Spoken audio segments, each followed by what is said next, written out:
8h30 sur LCI. L'invité ce matin, c'est Roland Lescure. Bonjour. Bonjour. Ministre en charge de l'industrie. On va beaucoup en parler ce matin. D'abord, bien sûr, un mot de cette bonne nouvelle. Ces 3 otages de nationalité française libérés par le Hamas hier soir. Le président de la République s'est dit extrêmement heureux, mais aussi pleinement mobilisé. En effet, il reste 5 disparus français. À votre connaissance, la France a-t-elle des nouvelles de ces 5 disparus restants ?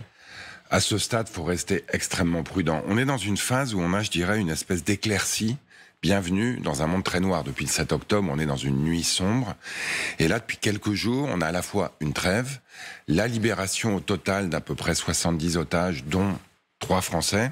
Il en reste à peu près 170 aujourd'hui, dont, vous l'avez dit, 5 Français. Vous dites dont 5 Français parce que d'après vos informations, ces 5 Français sont bien otages. On emploie souvent le terme de disparus sans être tout à fait certain de leur sort. Non, on n'est pas totalement sûr. Vous savez, ça a été dit d'ailleurs par le Premier ministre du Qatar. C'était un peu effrayant hier dans le Financial Times. Aujourd'hui, l'ensemble des otages ne sont pas localisés, ils ne sont pas tous détenus par le Hamas. Ce qui rend d'ailleurs les négociations difficiles, sensibles. Parce que aujourd'hui, il y a 3 acteurs qui négocient directement. Le Hamas, Israël, avec la médiation du Qatar. Mais il est très probable que d'autres acteurs soient impliqués dans la détention de certains otages. Et donc ces acteurs ne nous ont pas donné aujourd'hui de garantie sur le sort des 5 Français disparus. Tant que c'est pas fait, on n'a aucune garantie sur la libération et sur même la localisation de ces otages en question ou de ces disparus.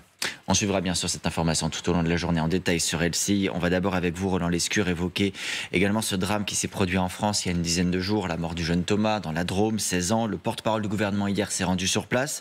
Il a eu ces mots, il parle d'un drame qui nous fait courir le risque d'un basculement de notre société. Est-ce que vous reprendriez ces termes à votre compte ? Mais en tout cas, c'est un drame d'une extrême violence qui concerne des jeunes, qui concerne un jeune visiblement heureux, qui joue au rugby, qui faisait la fête avec ses amis et qui meurt dans des circonstances horribles avec des coups de couteau. Et avec quel risque derrière ? Parce que la question que pose Olivier Véran, ou la réponse qu'il tente d'apporter, c'est en quoi ce drame, à lui seul, est symptomatique de ce qui se passe dans notre société, basculement de notre société. Oui, je ne sais pas si c'est le drame qui est symptomatique aujourd'hui. Malheureusement, j'allais dire, des balles tragiques, il y en a eu tout au long des dernières décennies. Aujourd'hui, le meurtre est extrêmement violent, et en plus, certains, alors que la police fait son travail, que la justice, visiblement, a commencé son travail et va le faire vite et bien, j'en suis convaincu, on a des gens qui se saisissent de ce drame pour porter, j'allais dire, un autre programme. Donc là, vous parlez notamment de l'extrême droite politique et de l'ultra droite qui a marché dans la rue. De l'extrême droite qui a fait preuve de, je dirais, récupération malvenue, mais j'ai presque pas envie d'en parler, ça, parce que face à un drame de cette nature, je pense que notre objectif majeur, il doit être l'unité. L'unité derrière la famille, derrière les victimes, derrière cette ville qui vraiment ne méritait pas ça, et puis derrière la police et la justice qui font leur travail. Donc les récupérations, elles sont déplacées. Malheureusement, c'est pas la première fois. Mais vous n'êtes pas inquiet quand vous voyez des militants d'ultra-droite qui défilent à Romans-sur-Isère dans plusieurs villes de France ? Bien sûr, ce sont des milices d'ultra-droite qui aujourd'hui utilisent ce drame horrible comme prétexte pour porter un agenda raciste, violent, de soi-disant autodéfense qui n'en était pas une, qui porte au fond un slogan et une volonté d'attaque qui rappelle des ratonnades. Pour le 7 octobre, on a parlé de pogrom. Évidemment, c'était un pogrom, c'était une attaque terroriste horrible. Et là, on se retrouve à parler de ratonnade. Donc c'est vrai que quand on entend ces mots, quand on est de ma génération, dont les parents ont vécu les uns et les autres, évidemment, c'est extrêmement glaçant. Après, je pense qu'il faut aussi rassurer tout le monde. Parce que la police a fait son travail de manière extrêmement efficace, que la justice va le faire, et que face à ce type de drame, c'est avant tout à la police et à la justice de faire leur travail, et en aucun cas à des milices qui ne sont dans aucun cas dans leur plein droit de porter un agenda de division, là encore, de racisme, qui doit être condamné, là encore, par tout le monde, j'espère. Je précise que le ministre de l'Intérieur, ce matin, a indiqué qu'il allait proposer la dissolution de 3 nouveaux groupuscules d'extrême droite. Je ne laisserai aucune milice ou autre faire la loi, expliquait-il chez nos confrères de France Inter. Tout de même, Roland Lescure, spontanément, vous-même, vous faites allusion au 7 octobre, au pogrom. Vous employez le mot de ratonnade. Il y a quelques jours, l'extrême droite dont vous parlez, Marion Maréchal de Reconquête, évoquait une guerre ethnique prémices de la guerre civile. Ça vous fait lever les yeux au ciel. Il n'y a pas de dimension ethnique dans ce qui se passe aujourd'hui. Non, certains essayent de la nourrir. Et c'est contre ça qu'il faut se battre. On se retrouve face à une violence réelle, dans une société de l'immédiateté qui fait qu'en plus, ce type de manifestations totalement inacceptables qu'on a vues ces derniers jours sont nourries par des appels sur les réseaux sociaux. Donc il faut se lever contre ça. Mais en aucun cas, un responsable politique ne doit se nourrir et nourrir un discours de division de ces événements absolument inacceptables. Mais quand le ministre de l'Intérieur, très vite, parle d'ensauvagement, le président de la République, à nouveau très vite, de décivilisation, est-ce qu'ils ne font pas, au contraire, précisément, le constat qu'il y a un enjeu, un sujet à la suite de ce drame? Non, parce que très vite, d'abord, il passe en mode solution institutionnelle, la police, la justice. Mais ça suffit. Non, qu'on peut évidemment tirer des conséquences, et notamment le ministre de l'Intérieur l'a fait, vous l'avez dit, en annonçant le processus de dissolution de 3 organisations d'ultra-droite. Il faut être extrêmement ferme. Il faut en tirer les conséquences. Et moi, la manière dont je tire les conséquences de ces drames, c'est que j'essaye dans toutes mes interventions de rassembler, à la fois de reconnaître la gravité d'un certain nombre de situations, mais d'essayer d'éviter d'en tirer des leçons politiques qui sont des raccourcis, qui visent à diviser tout le monde et qui visent à nourrir un discours de haine dont certains continuent à se nourrir. Mais est-ce que vous partagez l'idée qu'il y a un enjeu d'autorité, que l'État, le gouvernement que vous incarnez, doit aujourd'hui rétablir une autorité qui serait émoussée en France? Non, moi je pense qu'aujourd'hui, les défis de l'autorité sont pris à bras-le-corps, mais qui sont importants et qu'il faut du coup continuer à les incarner, à les nourrir de moyens. On a mis plus de moyens dans la police et la justice que aucun gouvernement précédemment, et qu'il faut ensuite, oui, tenir une main ferme, mais une main juste.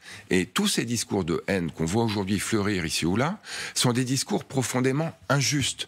Parce que quand vous faites des amalgames avec l'ethnie, je ne sais pas trop ce que ça veut dire l'ethnie, le prénom, évidemment, le ministre de l'Intérieur l'a dit également, les gamins qui sont aujourd'hui en prison, qui visiblement, la justice tranchera, ont commis ce crime, sont français ou italiens. Mais quand vous faites ces amalgames, mais évidemment, vous déplacez le sujet sur un sujet politique de division, de haine, alors qu'aujourd'hui, face à des drames de ce type, vous vous rendez compte que les déclarations auxquelles vous faites référence, elles ont été prononcées par des responsables politiques, alors que les obsèques du jeune Thomas n'avaient même pas eu lieu. C'est une honte. Moi, je suis à la fois pour la fermeté, je le répète, et pour la justice. Et tous ces discours de division nous amènent évidemment, en tout cas ils le souhaitent, sur une voie du chaos, de la tension extrême, mais aussi de l'injustice profonde vis-à-vis de ceux qui font l'objet de cet amalgame. Est-ce que ça ne nous amène pas aussi, Roland Lescure, encore un peu plus proche de l'accession au pouvoir du Rassemblement national, encore un peu plus proche d'une victoire dans les urnes aux prochaines européennes? Quand on regarde les sondages, c'est quand même assez frappant. Il y a à peu près une dizaine de points d'écart aujourd'hui, entre le Rassemblement national et la majorité présidentielle. Hier, sur ce plateau, David Pujadas recevait Aquilino Morel, qui vient de la même famille politique que vous initialement, plutôt la gauche, le socialisme. Et il intitule son nouveau livre avec le sous-titre suivant « Marine Le Pen aux portes du pouvoir ». Est-ce que vous partagez cette idée? Elle est aujourd'hui, chaque jour, un peu plus proche du pouvoir. Moi, je vais faire tout pour que cette porte reste fermée et qu'on construise, pas à pas, une alternative à ce que certains voient comme une évidence. C'est vrai, vous l'avez dit, aux Pays-Bas, l'extrême droite fait 30% des suffrages. Ça ne veut pas dire qu'ils sont au pouvoir, mais ils sont le premier parti d'extrême droite. En tête. En Argentine, on a vu une élection, effectivement, où quelqu'un qui se réclame, en tout cas, d'un populisme extrêmement conservateur, lui aussi élu. Moi, je suis convaincu qu'en continuant à agir, alors sur l'autorité, sur la sécurité, mais aussi sur l'économie, l'industrie. Pour moi, l'industrie, c'est une arme anticolère. On va y venir. Le Front National, devenu le Rassemblement National, s'est nourri de la désindustrialisation. Dans des territoires, aujourd'hui, on a perdu l'espoir. Quand une usine ouvre, c'est l'espoir qui renaît. Donc moi, je considère que tous les jours, mon job, c'est de faire renaître l'espoir et de faire diminuer la colère. Ce n'est pas une fatalité. Moi, je suis convaincu qu'en agissant, en redonnant espoir aux Françaises et aux Français qui n'en ont plus, en rassemblant les gens, en essayant de porter, comme je le fais, un discours peut-être un peu plus apaisé, dont je suis convaincu que les gens aujourd'hui ont besoin. Ils ont envie qu'on leur donne de l'espoir et qu'on calme un peu le jeu. Vos sujets, en l'occurrence l'industrie, sont intimement imbriqués, hasard de calendrier, avec le projet de loi immigration. C'est la semaine de l'industrie cette semaine. C'est aussi la semaine où le projet de loi immigration est examiné en commission à l'Assemblée. Un mot sur ce texte. L'un des points de crispation, c'est la question des métiers en tension. Précisément de savoir comment est-ce qu'on va régulariser ou pas des travailleurs dans ces métiers. Il se trouve que les sénateurs ont modifié le texte du gouvernement puisqu'ils prévoyaient dans leur version votée au Sénat qu'à titre exceptionnel seulement ces régularisations puissent être soumises au préfet. À votre place hier, Christian Estrosi, qui est vice-président d'Horizon, parti de votre majorité, disait aux députés qu'il fallait voter ce texte issu du Sénat. Est-ce que vous êtes d'accord? Est-ce qu'il faut voter ce texte issu du Sénat? Moi, j'ai totale confiance dans la capacité de l'Assemblée nationale à l'amender et à l'amener plus proche de ce qui, pour moi, est une évidence. Aujourd'hui, il y a des gens issus de l'immigration, dont un certain nombre sont dans une situation irrégulière, en partie d'ailleurs parce qu'ils étaient réguliers et qu'ils n'ont pas eu la prolongation de leur titre de séjour, qui sont parfaitement intégrés dans la société française et qui font tourner l'économie française. Mais le texte du Sénat ne l'empêche pas, finalement. C'est la bonne surprise, entre guillemets, pour Gérald Darmanin. Exactement. Mais il le permet à titre exceptionnel. Exactement. Ça, et la manière dont je pense un amendement porté par le rapporteur général de ce texte, Florent Boudier, va faire évoluer ce texte, c'est qu'on aura une régularisation très probable, je dirais, pour les gens qui sont intégrés, et que les exceptions concerneront les gens qui sont certes au travail, mais qui, pour des raisons de comportement, par exemple violent, on parlait tout à l'heure de la violence, donc de remise en cause de l'état de droit de manière flagrante, de polygamie, et donc de risques culturels qui montrent bien que ces gens-là ne sont pas intégrés à ce qu'on souhaite être de la société française, qui en passant doit rester une société ouverte. La société française, elle s'est construite sur l'immigration, et notamment l'immigration économique. Et le défi majeur de l'immigration aujourd'hui, c'est celui de l'intégration. Mais vous voyez qu'aujourd'hui, c'est un sujet de crispation, peut-être oui, mais ça plus que par le passé. C'est une évidence, ça devrait pas. Moi, je parle à des chefs d'entreprise tous les jours. La Banque publique d'investissement, a fait une enquête auprès des chefs d'entreprise industriels. Il y en a plus de la moitié d'entre eux qui recrutent des étrangers et qui vont continuer à le faire. Aucun d'entre eux n'a accepté d'être cité sur le fait qu'il va le faire ou qu'elle va le faire. Donc aujourd'hui, vous avez raison, on a une espèce de tabou. On se crispe sur un sujet, l'immigration irrégulière qui crée des défis. De ce point de vue-là, le texte s'y attelle. Mais l'intégration économique des migrants est une évidence qui permet de régler une partie des problèmes de l'immigration. Peut-être aussi qu'il y a des crispations parce qu'il y a la crainte que les choses soient cachées. Est-ce qu'en transparence, le gouvernement est capable de dire combien de régularisations exactement ce texte doit entraîner?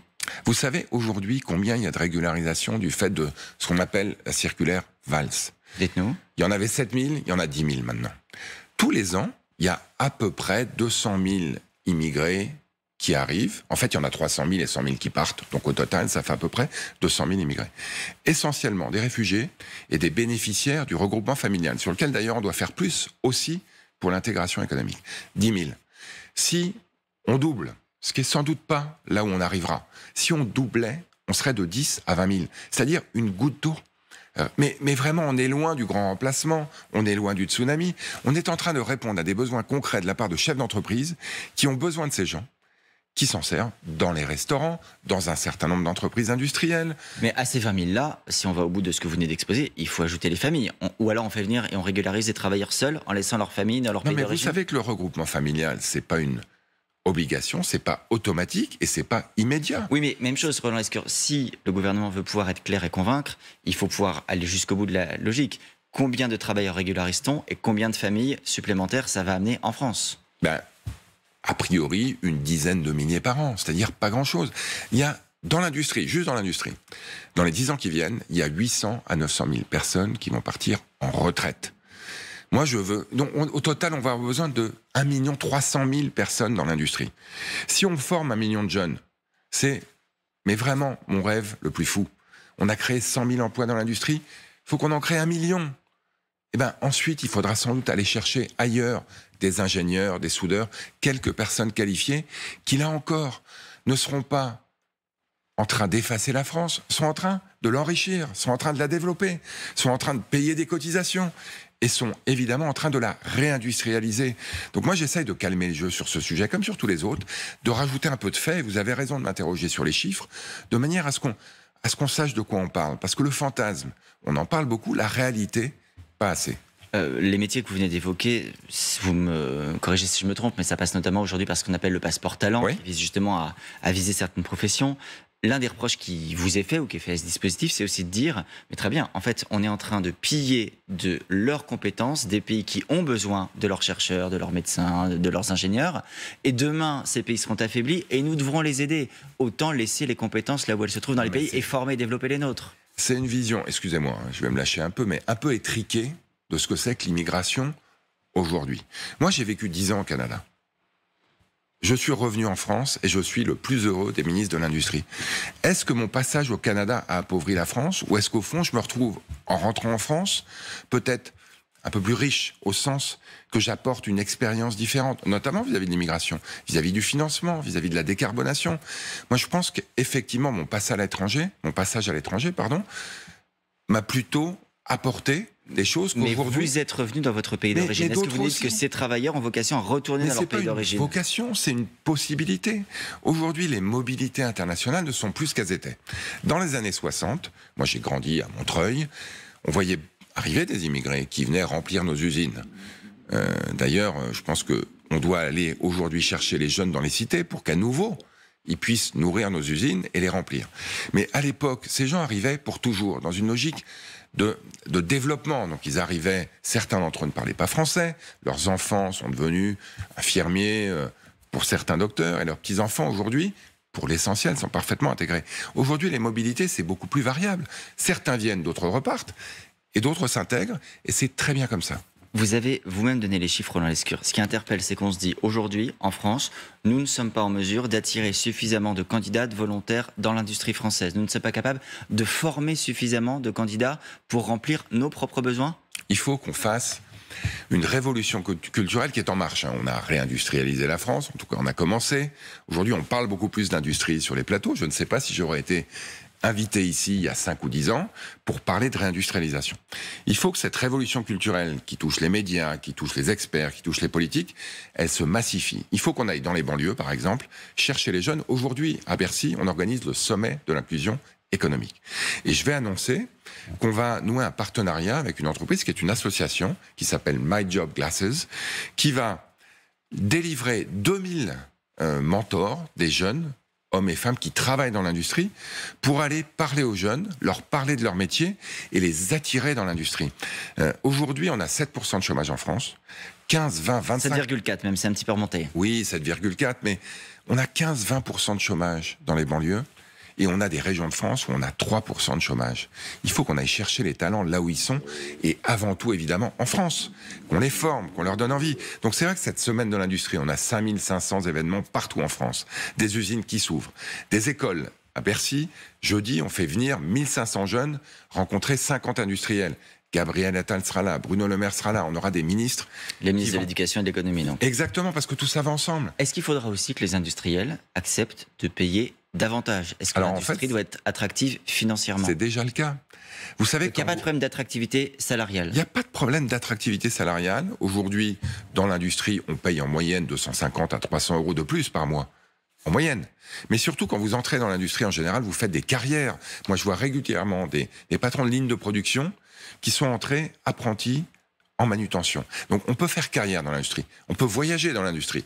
Il y a beaucoup de jeunes ingénieurs aujourd'hui qui partent vivre à l'international. Le défi, c'est un sujet d'image. Quand vous demandez à un jeune ce qu'il pense de l'industrie, il vous dit l'industrie c'est pénible et l'industrie ça pollue. Aujourd'hui, l'industrie c'est la solution à la décarbonation. On va décarboner 50 sites qui représentent 60% des émissions. Emmanuel Macron a promis de doubler l'aide publique de 5 à 10 milliards, ce sera le cas? Il y aura 10 milliards? En tout cas, on va, c'est ce que la Première ministre a dit la semaine dernière au Salon des maires, continuer à accompagner les industriels qui s'engagent. Avec eux, on est dans du donnant-donnant. On nous dit souvent, vous conditionnez pas assez les aides publiques. Là, c'est totalement conditionné. S'ils accélèrent leur décarbonation, nous, on accélérera l'accompagnement. Mais on n'a pas la réponse sur les... On verra les moyens et les montants. Un dernier mot, Roland Lescure, avant de terminer. Vous nous avez dit tout ce qu'il fallait faire sur l'industrie. On a la loi immigration qui est en cours. Et ensuite... Pour 2024, que fera le gouvernement? On entend Bruno Le Maire parler de toucher à l'assurance chômage pour les seniors, raccourcir la durée d'indemnisation. On entend Matignon dire qu'une réflexion est ouverte sur les ruptures conventionnelles pour diminuer la possibilité d'y recourir. L'horizon de 2024 pour le gouvernement, c'est ça? Moins d'assurance chômage, moins de rupture conventionnelle, moins. C'est de continuer à tout faire pour atteindre le plein emploi. Il y a des défis encore sur le marché du travail. Vous en avez mentionné certains, mais sur les seniors, c'est très simple. On a décalé l'âge de la retraite. Il faut qu'on décale les mesures spécifiques sur les seniors de 2 ans. Il y a des sujets sur le logement. Aujourd'hui, les jeunes qui trouvent un job à 500 km de chez eux, ils sont prêts à y aller, ils n'ont pas de logement. Et donc on travaille par exemple avec la BPI, là encore, avec les foyers de jeunes travailleurs pour voir si pendant 1 an, on ne peut pas essayer de les accompagner de manière à trouver des logements. Il y a des sujets de mobilité. En fait, il faut faire feu de tout bois. Le plein emploi. Feu de tout bois pour le plein emploi. Exactement. Ce sera le mot d'ordre et le mot de la 2024. fin. Merci beaucoup, Merci Roland Lescure, d'avoir été sur LCI ce matin. Dans un instant, c'est Elisabeth Martichoux, le temps de l'info. D'abord la météo d'Ange Noiret.